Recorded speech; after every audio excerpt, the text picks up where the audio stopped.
Saya oke, aktif rekamannya ya. Jadi saya pertemuan kita ini saya rekam. Baik, model data ERD ya. Jadi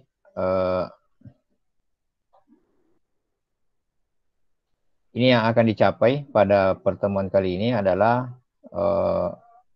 menjelaskan konsep. Kemarin sudah disinggung di video ya. Video sebelumnya itu sudah disinggung sedikit mengenai konsep pemodelan data ERD, kemudian memahami juga sudah dijelaskan secara singkat kemarin ya, apa itu entitas, apa itu atribut, dan apa itu relasi. Kemudian bagaimana derajat relasi tersebut ya, atau biasa disebut dengan kardinalitas ya. Dan yang tak kalah pentingnya adalah bagaimana mentransformasikan model ini ke model data relasional. Ya, kemarin juga kita sudah singgung bagaimana itu model relasional ya. Model relasional itu adalah hubungan antar tabel ya, sudah ada tabelnya tinggal direlasikan antar tabelnya ya. Nah, ini pokok bahasanya, pengertian model RD, simbol-simbolnya, kemudian kardinalitas relasi, partisipannya, kemudian transformasi RD ke model relasional. Ya, kalau kita melihat definisinya bahwa ER atau Entity Relationship Data Model ya didasarkan pada persepsi dari suatu dunia nyata. Makanya dia masuk dalam kategori melihat objeknya langsung ya, melihat objeknya langsung untuk dalam mendesain model ini ya. Jadi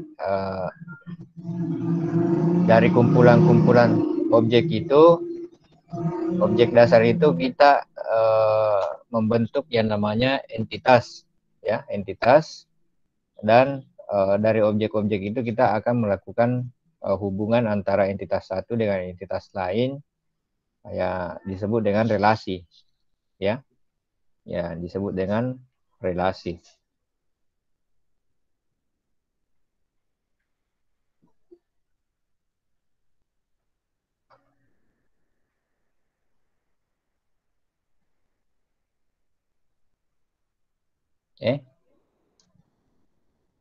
Jadi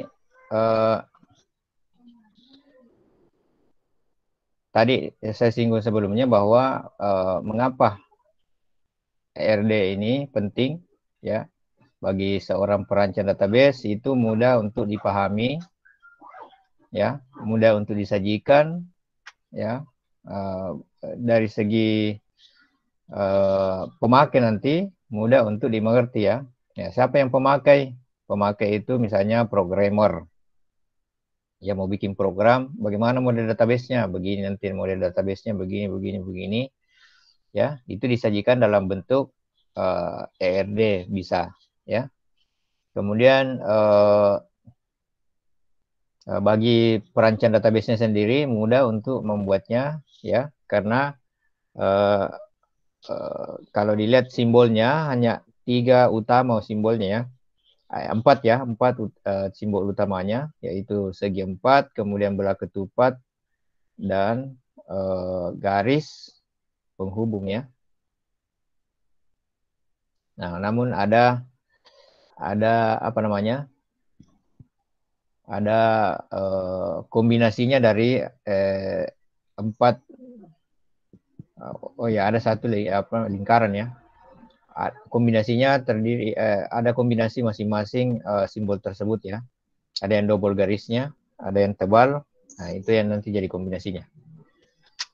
Ya, ini tahapannya, tahapan dalam pembuatan RD. Jadi kalau tahun lalu itu ya, tahun lalu itu saya menugaskan ke mahasiswa untuk mencari objek ya objek di perusahaan, apakah perusahaan atau instansi pemerintah, saya suruh mengidentifikasi himpunan entitas yang ada di instansi tersebut atau lokasi tersebut ya.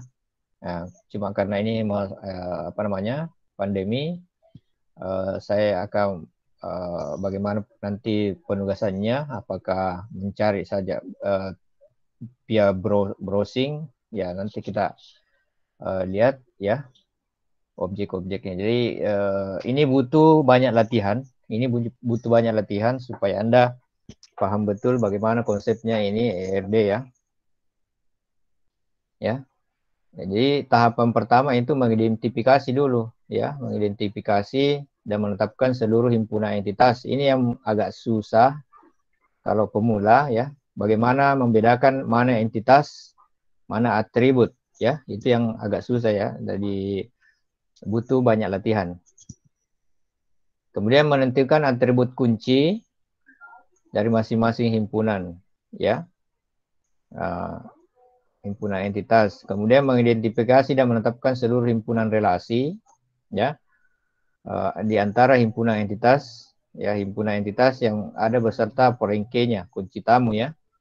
Jadi ada yang diistilahkan nanti kunci tamu, nanti kita di slide berikutnya akan dijelaskan.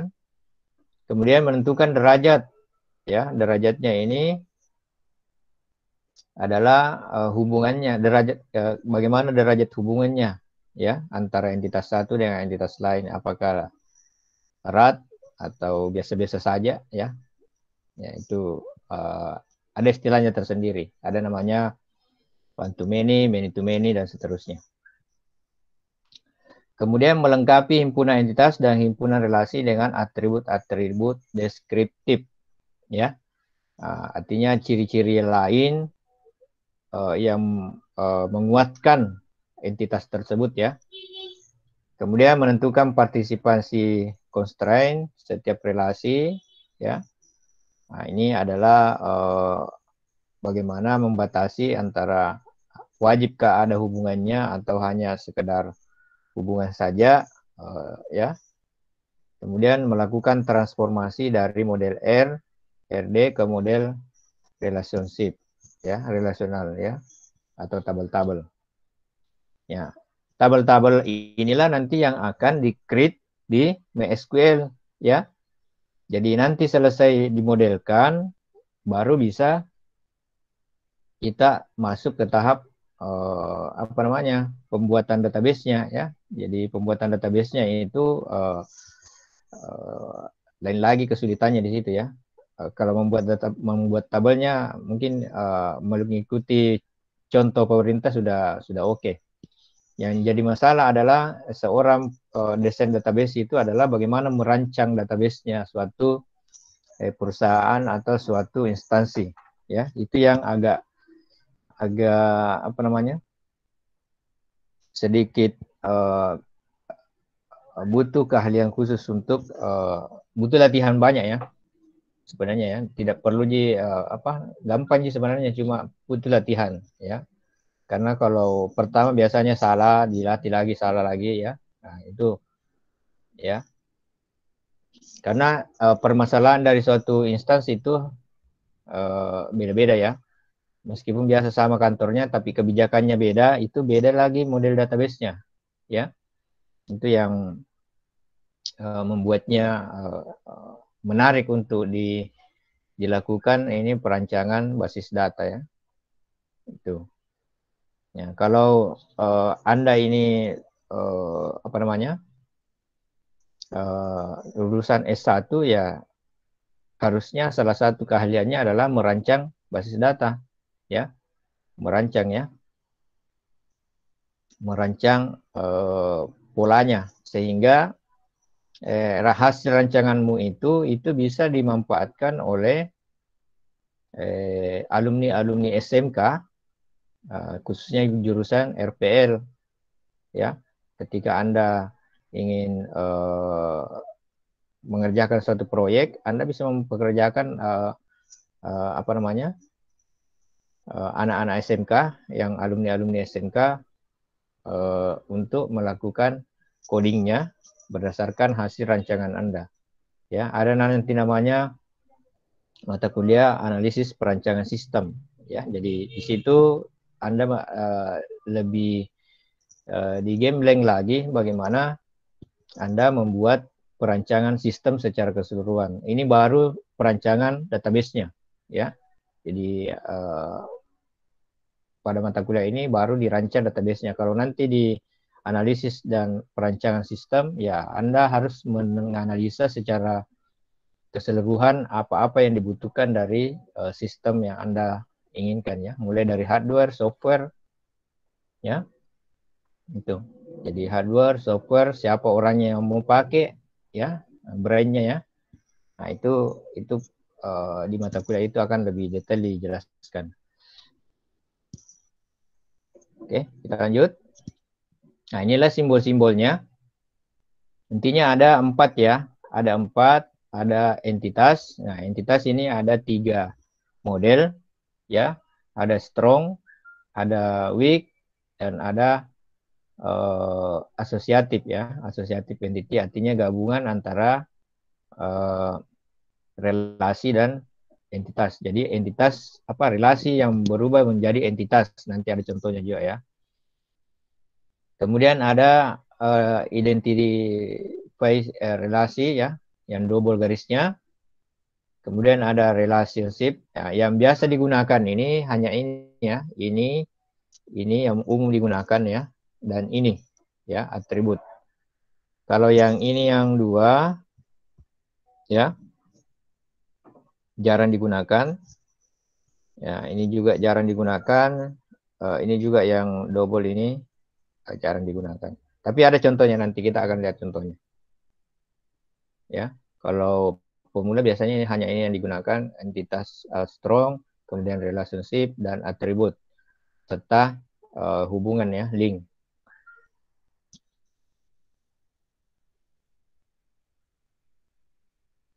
Oke. Nah, apa sih itu entitas? Ya. Ya, dari entitas itu ya tadi segi 4, ya. Segi 4 yang wujud persegi panjang, ya. Persegi panjang apakah double garisnya atau tidak, ya. Biasa diistilahkan adalah sesuatu yang nyata dan dapat dibedakan dari sesuatu yang lainnya, atau kalau biasa saya ringkasnya, ya, sesuatu yang mempunyai ciri-ciri, itulah entitas, ya. Ya, misalnya manusia, tempat, objek, kejadian, konsep, ya. Ini semua mempunyai ciri-ciri. Manusia punya ciri-ciri, tempat punya ciri-ciri, objek mempunyai ciri-ciri. Kalau kejadian, apa ciri-cirinya kejadian kira-kira? Situasinya, keadaannya, jamnya. Tanggal. Ya, berarti ada berbicara tempat, waktu, apalagi kejadiannya. Siapa yang terlibat, ya. Apalagi pokoknya banyak, ya. Pada jam berapa kejadiannya dan seterusnya, ya. Konsep, bagaimana model konsepnya, ya. Siapa yang mengarang konsep tersebut dan seterusnya, ya. Ya, jadi itu. Nah, contohnya himpunan entitas pelanggan, ya, pelanggan, ya. Isi entitasnya adalah ada Budiman, Suherman, Rasik, ya, Ihsan, siapa lagi? Sarmilawati. Itu semua adalah misalnya pelanggan, entitas pelanggan, ya. Kemudian entitas mobil. Ada mobil Suzuki, Honda dan lain-lain, ya. Ya, mahasiswa, ya, ada Siti Herunisa, Ali, Budi, Iman dan seterusnya. Ini contoh entitas, ya. Ya. himpunan entitas. Entitasnya adalah isinya entitas tersebut, isi dari himpunan entitas tersebut, itulah yang disebut dengan kalau kemarin mungkin pernah belajar himpunan di Ibu Yuli ya. Pernah belajar himpunan di Ibu Yuli? Belum, Pak. Belum masuk sampai di situ. Ya, Iya, Pak. ada namanya himpunan kosong, ada himpunan tak terhingga dan seterusnya.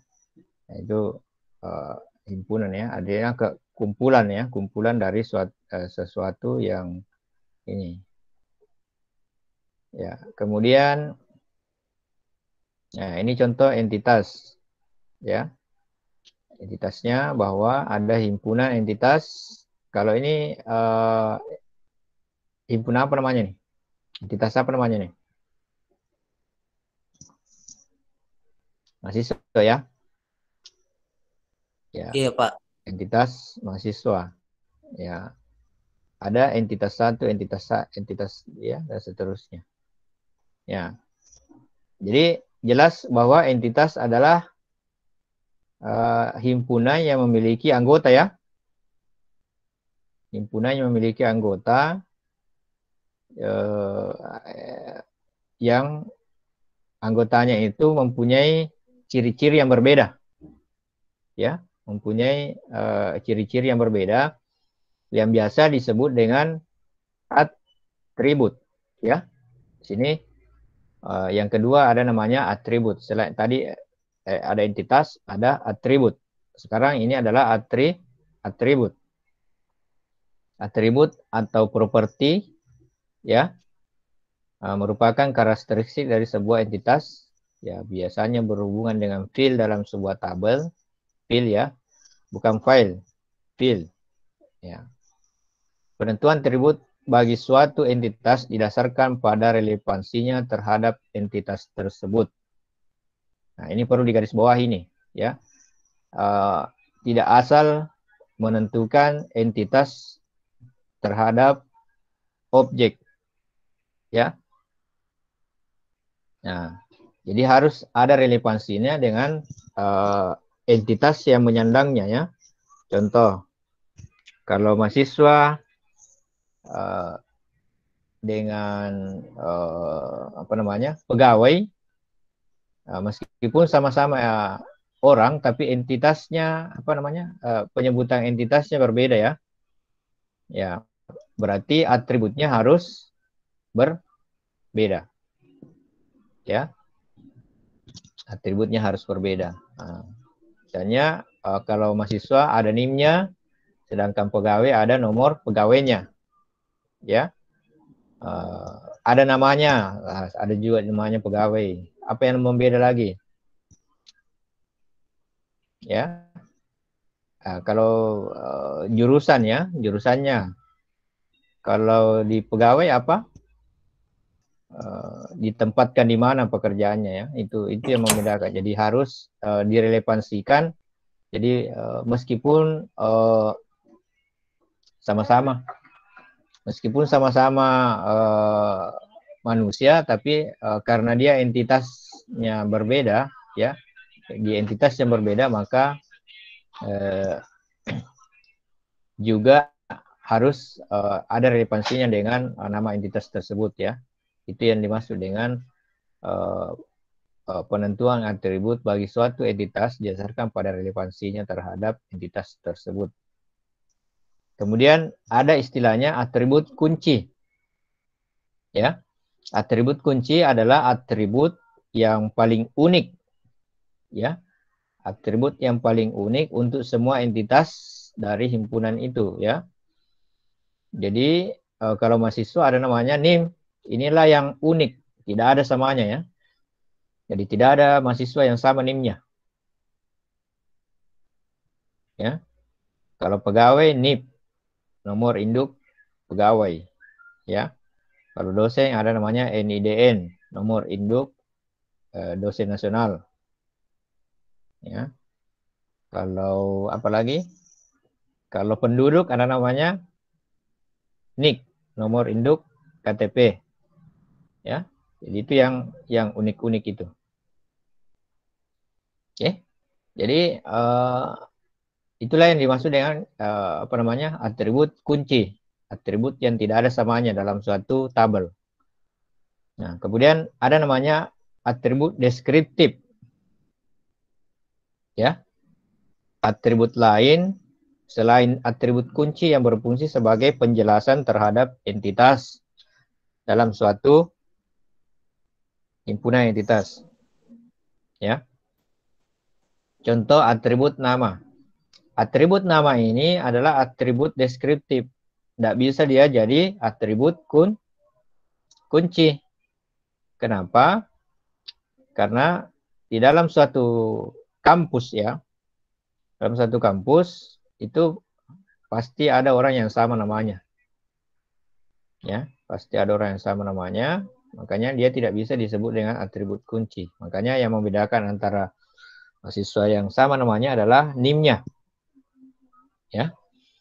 Kemudian ada alamat pasti ini adalah atribut deskriptif ya, tanggal lahir dan seterusnya. Itu pada entitas himpunan entitas mahasiswa. Ini atribut deskriptif. Ya, kemudian atribut kunci ini dibagi lagi menjadi beberapa, ada namanya super key, ada kandidat key, dan ada namanya primary key. Ya. Suatu yang lebih yang dapat dibedakan antaranya adalah dalam suatu himpunan. Kemudian kandidat key adalah kumpulan atribut minimal yang dapat membedakan entitas satu dengan entitas yang lainnya. Ya. Kemudian primary key ini adalah salah satu dari kandidat key yang digunakan sebagai pengidentifikasi suatu entitas dalam suatu himpunan. Ya. Kadang-kadang dalam suatu tabel itu ada namanya kandidat key ya. Kandidat key di mana kandidat ini adalah sama-sama misalnya nomor KTP dengan nomor SIM. Itu juga unik ya. Unik. Tapi bisa dipilih salah satunya yang mana lebih dipakai nanti sebagai primary key. Tergantung di mana tempatnya. Kalau tempatnya di Dukcapil berarti yang kita pakai adalah nomor KTP. Kalau tempatnya di di kepolisian berarti untuk tempat pengambilan SIM berarti nomor SIM menjadi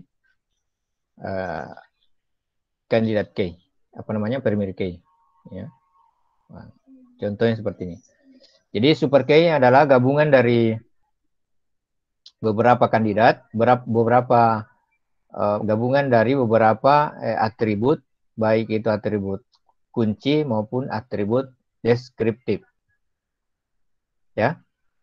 Jadi misalnya nomor KTP tambah nomor SIM tambah nama tambah alamat, ini pasti tidak ada yang sama. Ya. Ya, makanya disebut dengan super key. Ya.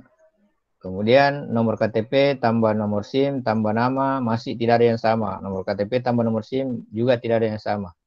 Nomor KTP masih super key, nomor SIM juga masih super key. Yang tidak super key adalah nama. Ya, nama dan alamat, apakah ada orang yang sama kalau namanya dan alamatnya? Nama dan alamatnya sama, ada tidak? Ada. Biasanya ada ya. Biasanya sama-sama Siti. Tinggal di situ juga, satu kos, ya.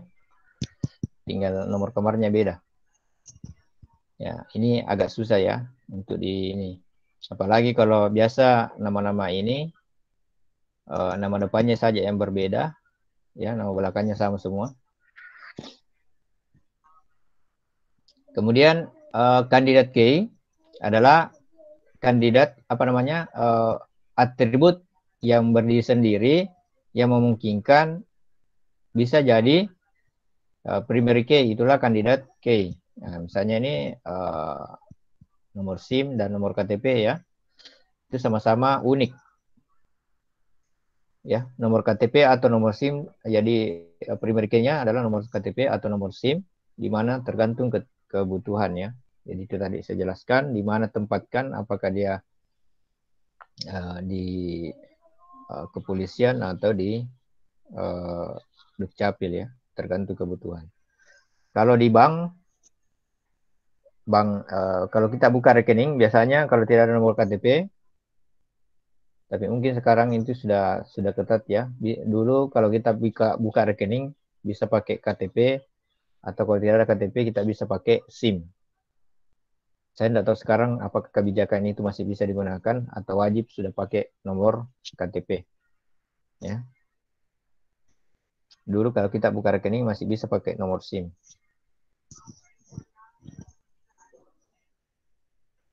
Nah, ini dasarnya membuat primary key, ya. Key sering digunakan sebagai acuan, key lebih ringkas, key adalah unik. Ya, jelas ya. Kemudian atribut sederhana, atribut simple, atau atribut atomik ya, yang tidak dapat dipilah lagi. Oh ya, ada salah ketik ini. Atribut komposit adalah atribut yang masih bisa yang dipilah lagi ya. Nah, itu. Nah, contohnya atribut nama. Atribut nama ini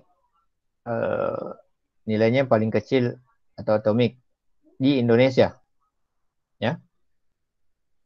Di Indonesia. Beda kalau di Amerika. Kalau di Amerika itu nama itu ada namanya nama depan, nama tengah, dan ada nama belakang. Berarti nama ini di Amerika belum bisa dikatakan atribut sederhana ya. Berarti dia harus untuk atribut sederhana dia harus nama depan, nama belakang, dan nama tengah, gitu ya. Ya. Jadi tergantung di mana kita buat. Ya kalau di Indonesia berarti nama itu biasanya sudah include di situ ya. Yang biasa dibedakan nama lengkap dan nama panggilan. Kemudian ada namanya atribut alamat. Ya ini biasa komposit ya. Karena jarang masih dipilah-pilah lagi ya. Misalnya ada jalannya, kota, kode pos, ya, provinsi dan seterusnya. Jadi alamat itu biasa ada alamat jalan, ada alamat kota, dan alamat kode pos. Jadi dia masih komposit. Namun pada saat dirancang di atribut tidak perlu didetailkan seperti itu. Nanti diimplementasikan ke dalam tabel baru kita pilih-pilih yang mana masih komposit, berarti harus dipecah ya. Karena kalau mau dibikinkan atributnya di dalam perancangan maka terlalu banyak lingkaran yang harus dibuat ya. Hanya dibuatkan istilah komposit dan simple. Nah, ini juga ada namanya atribut bernilai banyak atau multi value ya. Ya, ada atribut bernilai tunggal, single. Ya, contohnya atribut bernilai banyak. Ya, contohnya hobi.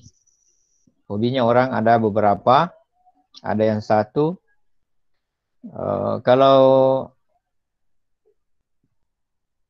Khairul Mutakim apa hobinya?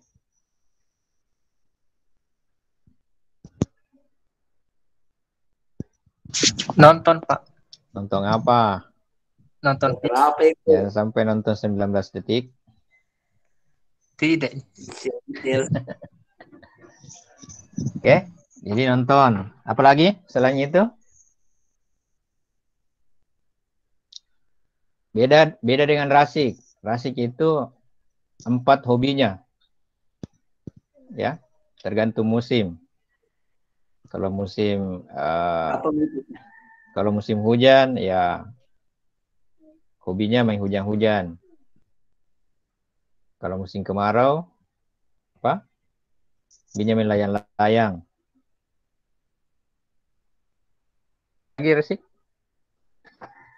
Traveling. Kok kita ya, tahu? Traveling, apalagi camping dan seterusnya. Banyak sekali hobinya dia. Tergantung musim dia. Ya. Jadi ini yang dimaksud dengan atribut bernilai banyak atau biasa diistilahkan dengan multi value ya. Jadi itu. Jadi disimbolkan nanti ada simbol khususnya untuk atribut multi value. Kemudian ada atribut turunan, ya. Atribut yang nilainya diperoleh dari pengolahan atau diturunkan dari atribut lain, ya. Jadi atribut ini merupakan turunan dari atribut lain, ya. Contohnya atribut IPK ini adalah atribut turunan, ya. Ya, jadi atribut yang hasil pengolahan dari jumlah SKS ya, yang diturunkan dari hasil pengolahan dari jumlah SKS dikali bobot nilainya dibagi per mata kuliah, kemudian dipanjang prosesnya ya sampai menghasilkan yang namanya IPK. IPK inilah yang dimaksud dengan atribut turunan. Kemudian ada atribut harus bernilai, ya, mandatory. Ada juga atribut yang tidak harus bernilai, ya. Ya, biasanya kalau di perancangan tabel nanti di praktik itu biasa ada namanya null dan not null, ya. Artinya atribut ini harus ada nilainya dan atribut ini tidak wajib diisi, ya. Biasanya kalau kita mengisi suatu formulir ada yang bintang, ada yang tidak ada bintangnya. Kalau ada bintangnya berarti wajib diisi. Inilah yang dimaksud dengan atribut mandatori. Kalau tidak ada bintangnya tidak wajib, ya. Itu ya atributnya itu. Kemudian relasi. Ya, relasinya digunakan untuk menunjukkan hubungan antara entitas dengan entitas lain, ya.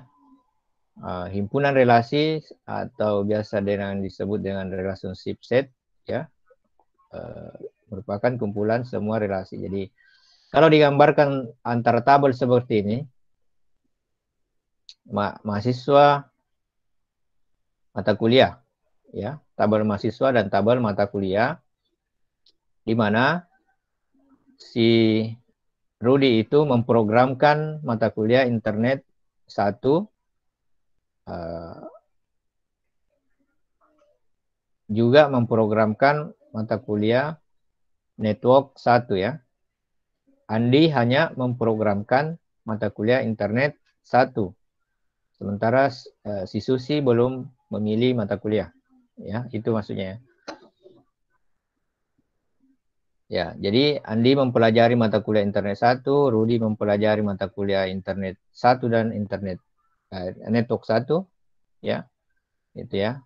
Makanya pada saat digambarkan, ya, pada saat digambarkan menggunakan ERD, ya, entitas relationship diagram, mahasiswa mempelajari mata kuliah, ya. Nah, ini yang disebut dengan atribut kunci, ya. Yang ini disebut dengan atribut kunci juga, ya. Mahasiswa mempelajari mata kuliah. Ini adalah entitas mahasiswa, ini adalah entitas mahasiswa, ini adalah relasinya, ya, hubungannya. Hubungan antara mahasiswa dengan mata kuliah itu dihubungkan dengan kata mempelajari, ya, mempelajari. Nah, apa yang menghubungkan yaitu NIM dan kode mata kuliah. Jadi di sini ada yang apa namanya, ya? Ada penghubungnya yaitu NIM dan kode mata kuliah, ya. Jadi sampai di sini dipaham mengenai ERD. Jadi pertama-tama adalah identifikasi dulu entitas apa yang ada di perusahaan tersebut atau instansi tersebut, ya. Misalnya di kampus berarti ada mahasiswa, ada mata kuliah, ada dosen, ada perlengkapan, ada staf, ya. Itu nanti akan dihubungkan semua, ya, antara mahasiswa dengan mata kuliah, antara mahasiswa dengan staf, antara mahasiswa dengan dosen dan seterusnya. Ya. Nah, kadang-kadang antara entitas satu dengan entitas lain itu berhubungannya, ya, hubungannya itu apa namanya? Ada yang berkali-kali, ya, berkali-kali. Misalnya antara mata kuliah dengan mahasiswa dengan mata kuliah, bisa saja 2 kali berhubungan, ya, mempelajari, memprogramkan, ya, mendapatkan nilai dan seterusnya. Bisa saja seperti itu. Antara dosen dengan mahasiswa, apa hubungannya? Dosen mengajar mahasiswa. Yang kedua, dosen PA mahasiswa. Apalagi, ya, dosen sebagai ketua jurusannya, ya. Nah, misalnya banyak seperti itu, ya. Contoh-contoh seperti itu. Nah, dari hubungan ini memunculkan yang namanya kardinalitas relasi, ya. Kardinalitas ini artinya seberapa erat hubungannya, ya, derajatnya, ya, derajat hubungan antara entitas satu dengan entitas lain, ya. Terbagi tiga derajatnya, ada namanya 1 ke 1 atau one to one. Artinya entitas yang satu dengan entitas yang lain itu hanya bisa berhubungan 1 kali, ya, 1 kali di entitas. Misalnya ini isinya entitas A adalah entitas 1 sampai 4, isinya entitas B adalah entitas 1 sampai 4, ya. Anggota dari himpunan entitas A dan himpunan entitas B hanya bisa berhubungan 1 kali di entitas itu, ya. Nah, bisa dilihat garisnya, entitas 1 berhubungan dengan entitas 1 yang ada di B. Entitas 2 yang ada di A hanya bisa berhubungan dengan entitas 3 yang ada di B. Entitas 4 hanya bisa berhubungan dengan entitas 4 yang ada di himpunan B. Tidak boleh entitas 4 berhubungan lagi dengan entitas 2. Ya, karena aturannya adalah one to one. Ya. Kadang-kadang ada entitas seperti itu, ya.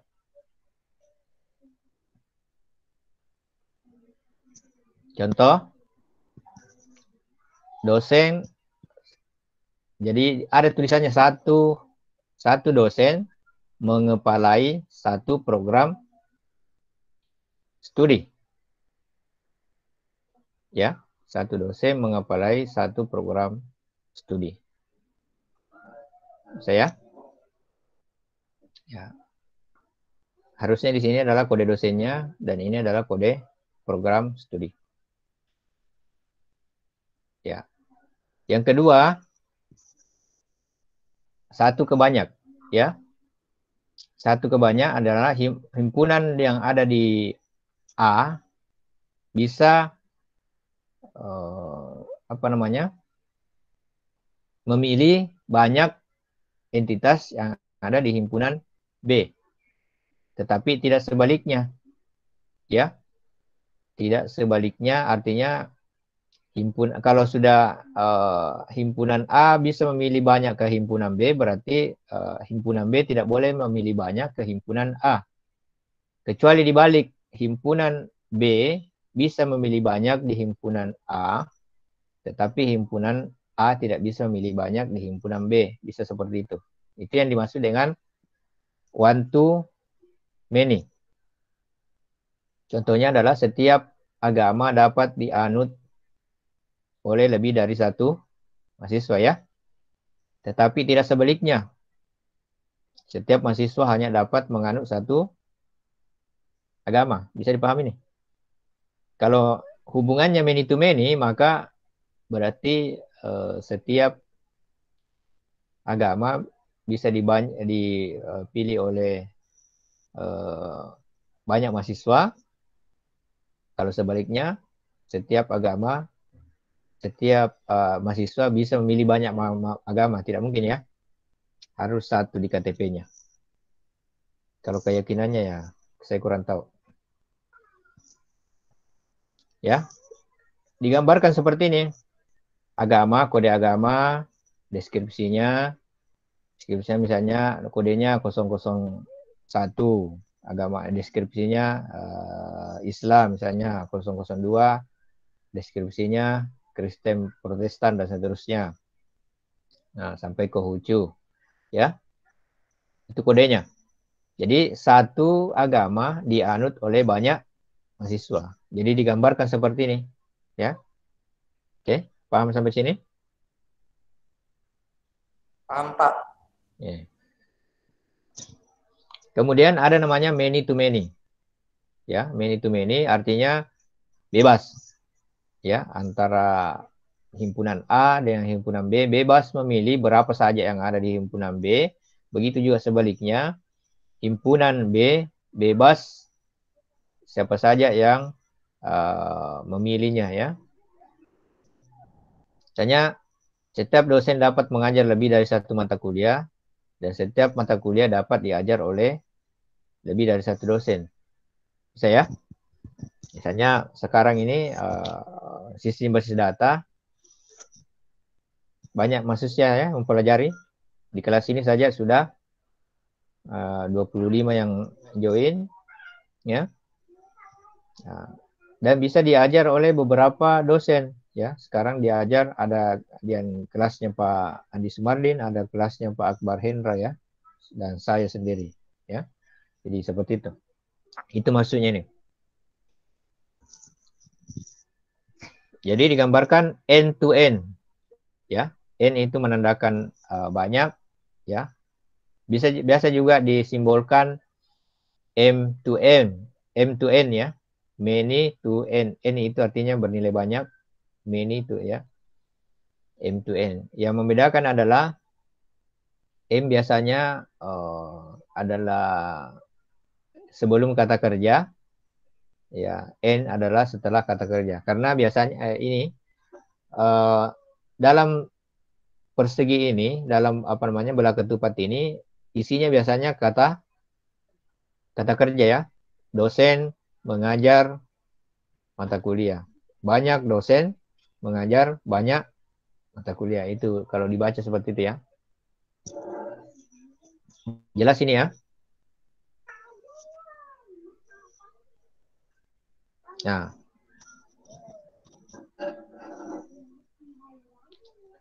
ada cara penulisan baru, bahwa atribut itu boleh dihilangkan, ya. Kalau misalnya terlalu banyak seperti ini, boleh dihilangkan, tapi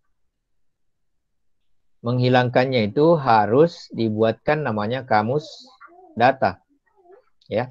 Gambarnya seperti ini, tapi ada namanya kamus data, ya. Jadi gambarnya simple seperti ini, tapi harus ada kamus datanya, mana ada dosen, atributnya adalah nama dosen, alamat dosen. Kemudian mengajar, nama dosen, kode kuliah, waktu, tempat, ruang. Berarti dibuatkan entitas dalam bentuk kamus data. Dan mata kuliah, kode mata kuliah, dan ya. Yang mana saja nanti Anda familiar dengan itu, ya. Kalau masih perancangan sebaiknya model seperti ini, ya. Sebaiknya model seperti ini, karena ini supaya Anda lebih paham lagi, ya, bahwa nanti kalau sudah mau dipresentasikan ke suatu ya silahkan pakai kamus data atau apa. Oke?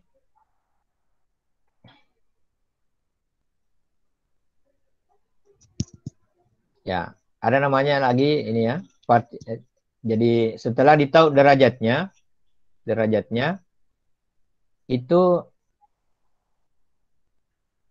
disebut lagi istilah participants constraints, ya. Partisipasi constraint, ya, menjelaskan apakah keberadaan suatu entitas tergantung pada hubungannya dengan entitas lain, ya. Ada dua lagi nih. Total participation, ya, jika komponen dari suatu entitas harus memiliki pasangan pada entitas relasinya.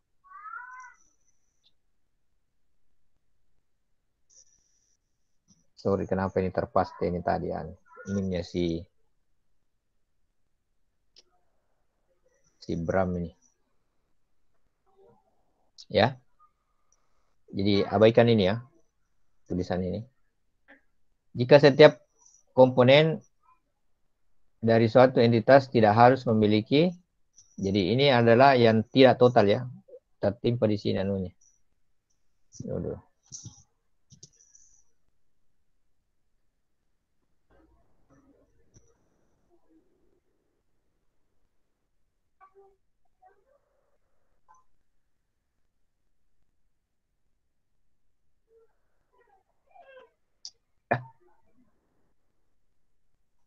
Partial participation jika setiap komponen dari suatu tidak harus memiliki pasangan pada entitas relasinya, ya. Jadi contoh, banyak mahasiswa mempunyai satu jurusan, ya. Ini partisipasi konferensinya dia masuk kategori apa? Total atau parsial?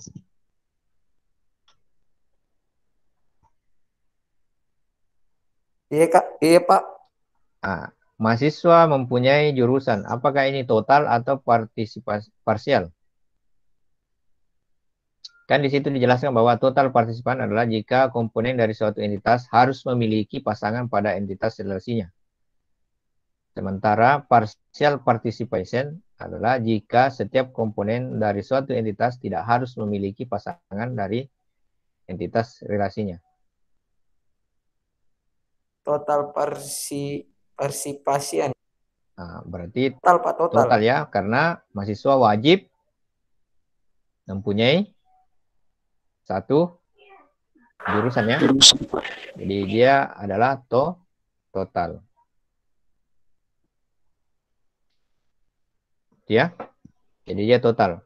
Sementara kalau yang partisipasi ini parsial ya, menunjukkan hubungan korespondensi minimum boleh terjadi suatu relasi himpunan nilai derajatnya ya. Ini.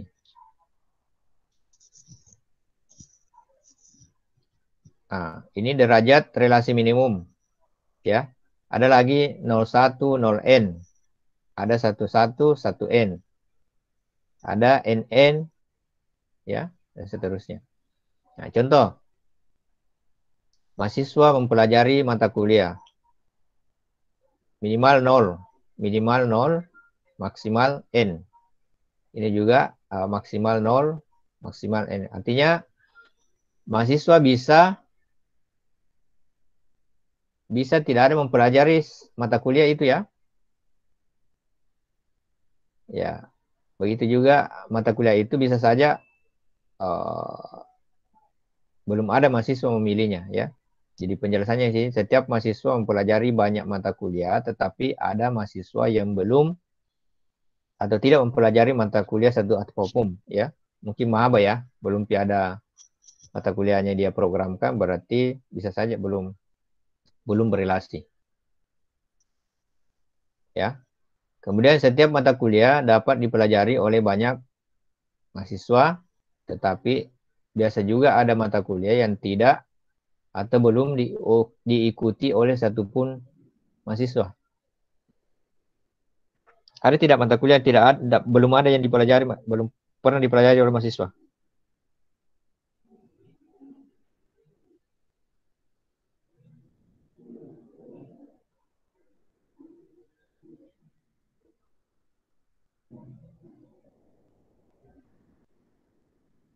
Ada ya?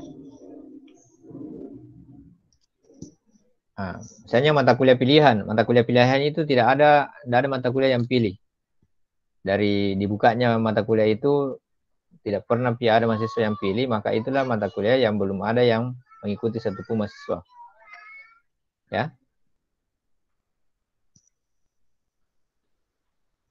Kemudian Nah, garisnya ini biasanya diganti ya. Garisnya kalau misalnya derajat minimumnya sampai 0 sampai ini 0N diganti simbolnya seperti ini ya. Kalau 1N diganti simbolnya seperti ini, 11 diganti simbolnya seperti ini.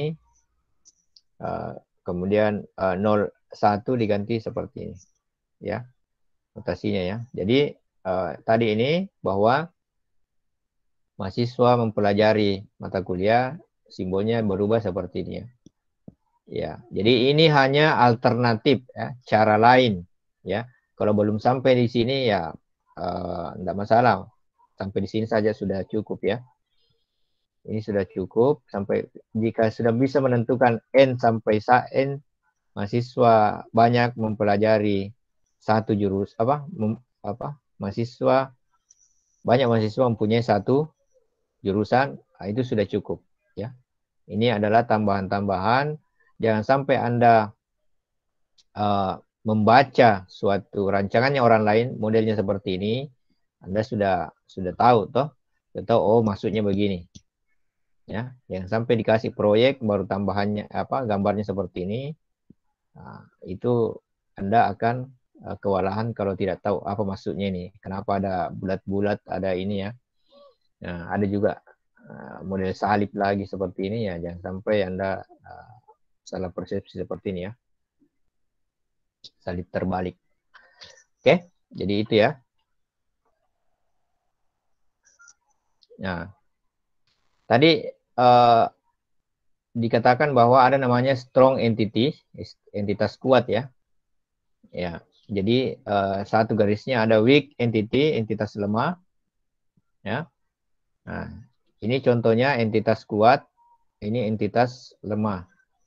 Maksudnya entitas lemah ini, entitas ini kalau dalam kampus bukan entitas yang kuat ya. Karena tidak ada orang tua di kampus kalau tidak ada mahasiswanya ya. Makanya disebut entitas lemah. Sama juga ini hobi adalah entitas lemah ya. Mahasiswa menyenangi hobi. Jadi ada banyak hobi ya seperti ini. Hanya di double garisnya ya. Jadi double garisnya artinya tidak ada relasi lain yang akan berelasi lagi nanti dengan entitas lemah ini ya. Hanya entitas kuatnya yang bisa berelasi.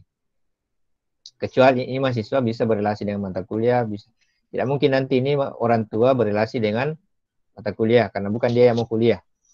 Ya. Itu yang membedakan. Oke. Kemudian ada variasinya, variasi relasi. Ada variasi unary ya, di mana relasi ini berhubungan dengan entitasnya sendiri ya.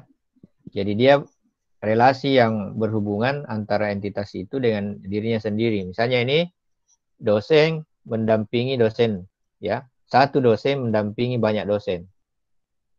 Ya, misalnya di aturannya di suatu kampus ada namanya koordinator mata kuliah ya.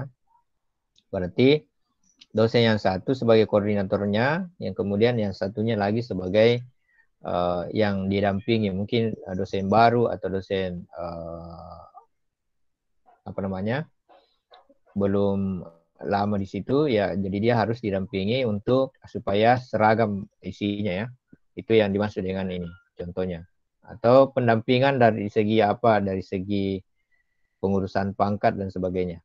Itu ya bisa saja seperti ini. Jadi disebut dengan relasi tunggal atau unary relation ya. Kemudian ada relasi ganda ya, redundance ya. Artinya antara entitas satu dengan entitas lainnya terdapat beberapa kali berhubungan ya. Misalnya dosen dengan kuliah, dosen mengajar kuliah, dosen menguasai kuliah, mata kuliah ya maksudnya ya. Artinya ini dosen akan tidak semua dosen itu tidak semua yang dia kuasai dosen itu yang diajarkan ya. Jadi kenapa ini harus didata, supaya misalnya ada mata kuliah yang tidak ada pengajarnya, maka dosen ini bisa jadi alternatif pengajarnya karena dia juga menguasai mata kuliah itu ya. Itu maksudnya. Nah, kemudian ada multi entitas ya. Satu relasi tapi lebih dari dua entitas ya. Bisa saya seperti ini ya.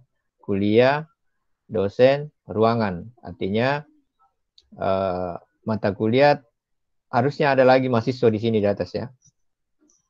Ada mahasiswa lagi di atas, berarti kuliah itu berjalan atau dia lakukan pengajaran di ruang mana, siapa dosennya, dan siapa mahasiswanya. Bisa seperti ini ya.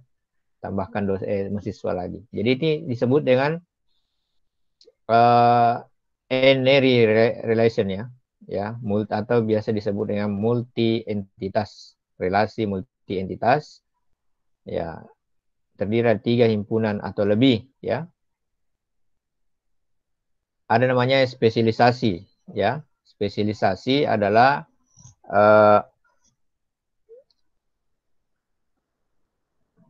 dosen itu terbagi dua, ada namanya dosen tetap dan ada dosen tidak tetap. Dispesialkan ya. Nah, sebaliknya ada generalisasi ya. Ada generalisasi ya. Kalau generalisasi ya mahasiswa pada umumnya, kemudian mahasiswa D3, ada mahasiswa S1. Tapi dia dari bawah, ada mahasiswa S1, D3, mahasiswa S1 ya. Tapi ini digeneralkan ya. Ya, nanti ada bagaimana caranya mengkonversi ke tabel kalau dia spesialisasi atau generalisasi ya. Nah, kemudian ada namanya agregasi ya. Agregasi adalah satu relasi menjadi himpunan entitas baru yang besar ya. Jadi ini relasi antara mahasiswa mempelajari mata kuliah. Ini berubah bentuk menjadi entitas baru yang besar ya. Dari mahasiswa mempelajari mata kuliah ini ada yang mengikuti praktikum ya. Contohnya basis data ini ada praktikumnya ya. Yang mana yang ada praktikumnya? Kalau misalnya mahasiswa Rasik mempelajari sistem basis data di mata kuliah, maka mata kuliah ini dari sini dia akan mengikuti praktikum. Seperti itu ya. Jadi tidak semua mata kuliah yang dipelajari itu ada praktikumnya. Makanya di sini dibikin entitas baru. Bisa dipahami? Ya. Nah, bagaimana mentransformasikan ke dalam model relasional? Ya, gampang. Ya, semua atribut yang ada di sini itu dipindahkan jadi field table. Ya, field ya. Jadi mahasiswa, nama tabelnya adalah mahasiswa, kemudian fieldnya adalah name, nama mahasiswa dan alamat. Itu tinggal masukkan sini name, yang ada garis bawahnya di sini sebagai atribut kunci, ya.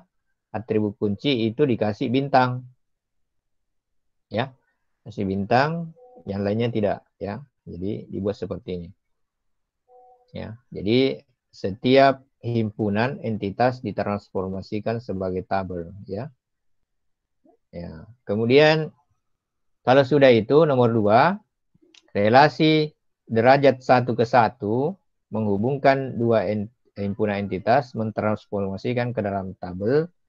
Jadi kalau misalnya hubungannya 1 ke 1, ya, dosen mengepalai program studi. Nah, ini ada trik-triknya. Jika dosen mengepalai, ya, hubungannya 1 ke 1, dosen dipindahkan ke satu tabel, kode dosen dan nama dosen karena cuma 2 ya. Ya. Kemudian mengepalai ini adalah ada dua atribut di situ, yaitu kode dosen dan kode program studi ya. Nah, ini disimpan dulu ya, disimpan dulu. Kemudian ada kode di program studi, ada kode P dan nama program studi ya. Kode P, nama program studi. Nah, muncul pertanyaan, kenapa ada kode dosen di sini? Ya. Kenapa ada kode dosen di sini? Ya, ini artinya bahwa program studi yang ada nanti di sini dikepalai oleh dosen, kode dosen siapa ya? Ya, kenapa bukan kode program studi ditambahkan di sini?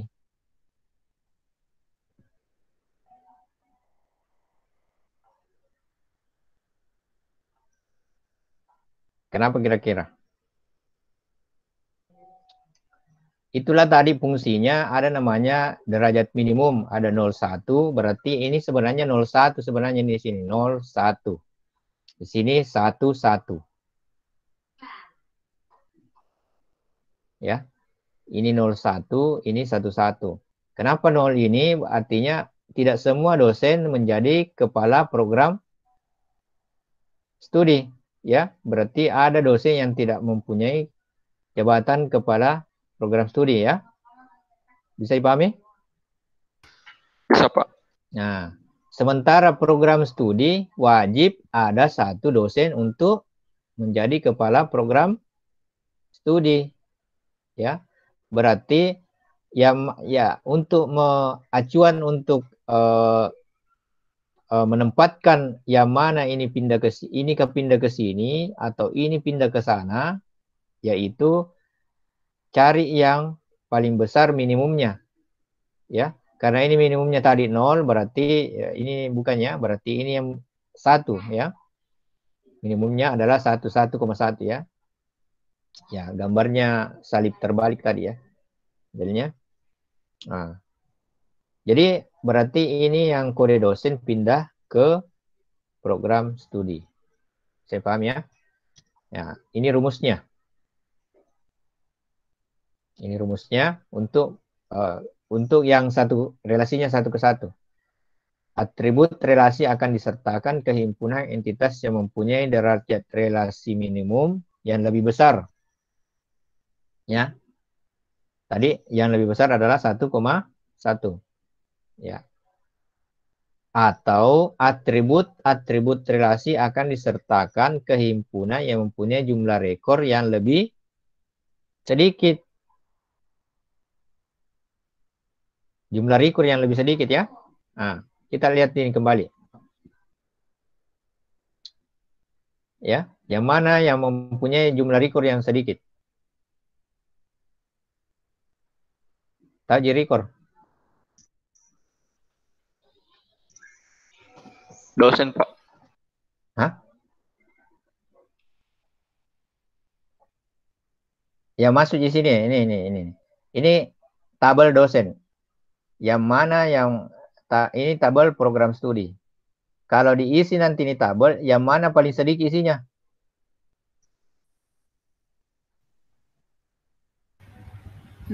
Dosen.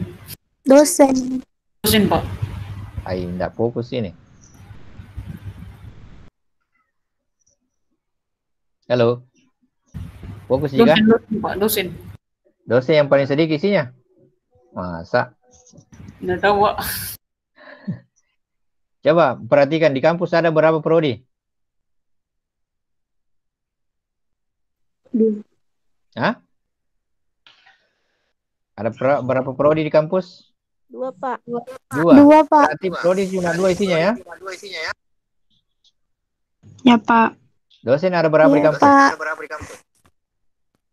Banyak. Banyak. Berarti ini yang paling sedikit.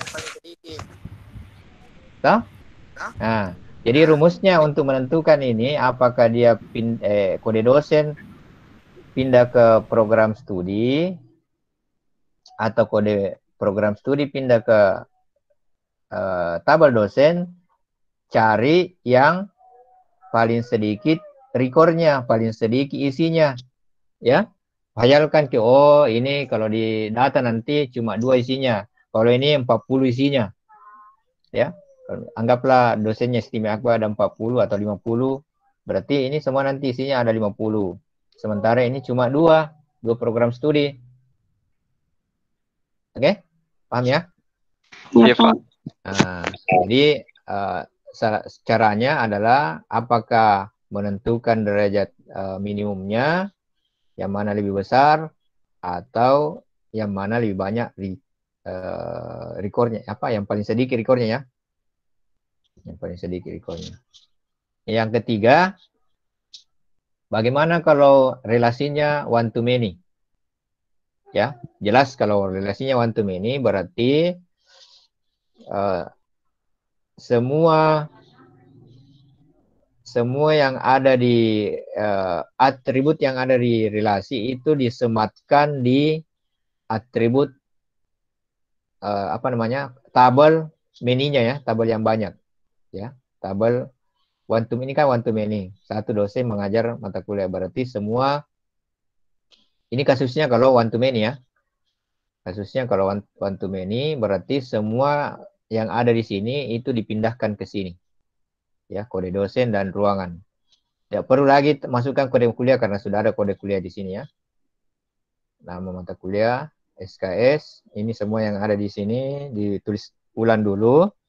Kode kuliah, nama kuliah, SKS, sisanya adalah diambil dari mengajar ya. Mengajar, kode dosen dan ruangan. Ini contoh saja ya. Kalau kasusnya one to many. Kemudian bagaimana kalau one to many to many atau n to n? Bisa juga m to m, terserah bagaimana penulisannya. Yang penting jangan s to s. Ya. Mahasiswa mengambil KRS kuliah atau memprogramkan KRS ya. Kalau many to many ya, mahasiswa terdiri sendiri mata kuliah tabel atributnya, kuliah juga berdiri sendiri ya. Ini yang belah ketupat juga berdiri sendiri ya. Jadi terbentuk 3 tabel. Tabel mahasiswa, tabel kuliah ya. Jadi inilah nanti yang paling banyak isinya. Yang paling banyak isinya setiap mahasiswa memprogramkan mata kuliah. Ya, ini bertambah terus. Yang ini tidak bertambah ya. Selama tidak ada penambahan mata kuliah dari kampus itu sendiri, ya. Berarti ini tetap isinya. Ini juga selama mahasiswa tidak bertambah atau tidak ada mahasiswa baru, maka ini akan bertambah tidak bertambah isinya. Yang bertambah adalah ini setiap semester bertambah. Ya, ini setiap semester karena banyak mahasiswa memprogramkan KRS mata kuliah. Ya. Makanya efisien. Coba kalau ini di Excel-kan. Ya, berapa record. Kalau ini ada alamatnya lagi mahasiswa, ada ininya ya, ini kan bertambah lagi ya. Nanti kita akan simulasi di materi normalisasi. Kemudian bagaimana kalau entitas lemah?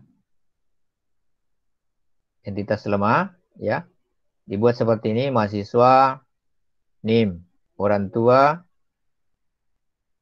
nomor orang tua, alamat orang tua, NIM. NIM di sini bukan NIM-nya ya, bukan NIM-nya orang tua ya, tapi NIM-nya mahasiswa yang mempunyai orang tua ini ya.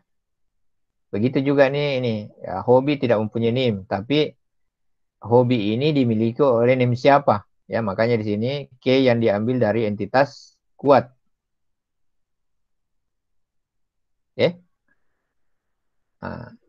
Kenapa tidak ditaruh di hobinya, bukan langsung saja orang tuanya ditaruh di sini? Ya, karena orang tua itu kan ada 2, ada ibu dan bapak. Ya, ada ibu dan bapak. Begitu juga hobi, ada hobi 1, hobi 2, dan hobi. Ada juga tidak ada hobinya, mungkin ada orang yang tidak hobinya. Galaunya hidupnya itu dia. Hendrik ada di hobinya. Iya, Pak. Oke, ada implementasi. Jadi tinggal beberapa slide lagi nih. Ada implementasi spesialisasi ya. Bagaimana kalau dosen is a dosen tetap, ya. Ini hampir sama dengan tadi one to many ini ya.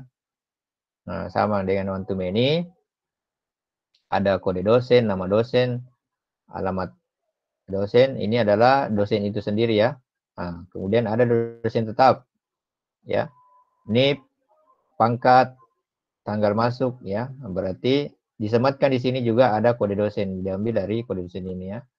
Begitu juga yang dosen tidak tetap. Ada nama kantor, nama alamat kantor, dan ini terjadi di Akba ya. Kode dosen itu meskipun dosennya itu bukan dosen tetap di Istimewa Akba, tetap ada kode dosennya ya. Ada misalnya saya 124 MJ, ada yang lain, dosen lain, ada 005 MR, Pak Mursalim, ada LB yang dosen tidak tetap itu misalnya Ibu Nani, ada NN ya, dan seterusnya. Jadi ini kode dosennya tetap ada, tapi NIP-nya tidak ada yang untuk dosen tidak tetap ya. Nah, kalau dosen tetap bedanya, kalau dosen tidak tetap di Akba itu NIDN-nya. Kalau tidak ada NIDN-nya berarti bukan dosen tetap. Ya. Oke. Jelas ya. Atau bisa saja dosen tetap ada NIDN-nya tapi home base-nya ada di kampus lain. Oke, jadi itu. Nah, kemudian bagaimana dengan generalisasi? Ya. Kalau generalisasi yang tadinya 3 entitas mahasiswa, mahasiswa D3, mahasiswa S1, karena hanya tidak ada atribut yang membedakan, hanya ini yang membedakan, maka cukup ditambahkan satu field yang namanya program studi ya. Jadi nanti misalnya di sini NIM, nama, ya, apa program studinya, ya, itu is a, ya, contoh ya. Kemudian bagaimana yang unary? Unary ada macam, ada unary one to many, ada unary many to many. Nah, pada dasarnya sama saja tadi prinsipnya yang one to many, bahwa ini yang isinya itu wajib pindah ke N-nya ya. Sementara N-nya juga itu tonji. Berarti cukup apa yang ada di sini tambahkan lagi satu ini ya. Nah, cuma dikasih di sini kode dosen pendamping ya. Jadi kasih keterangan bahwa kode dosen yang ada di sini disebut dengan kode dosen pendamping karena di sini ada kata mendampingi. Itu saja membedakannya. Nah, sementara kalau derajatnya itu many to many ya, kuliah prasyarat, kuliah berarti mata kuliah ini mata kuliah ini bisa diambil kalau mata kuliah ini lulus ya, namanya kuliah prasyarat ya. Jadi ada satu mata kuliah berarti ini adalah terbentuk satu tabel prasyarat, yaitu kode kuliah prasyarat ya. Ada 2 kode kuliah di situ ya, kode kuliah aslinya ini, kemudian ada kode kuliah prasyaratnya. Inilah nanti yang akan menghubungkan antara tabel prasyarat dan tabel kuliah. Ya, jelas ya? Mungkin ini adalah nanti silahkan menjadi soal latihan ya. Nanti saya akan kirim ini di Matcha ya. Jadi silahkan di latihan-latihan dulu. Ya. Atau ada pertanyaan sampai sini?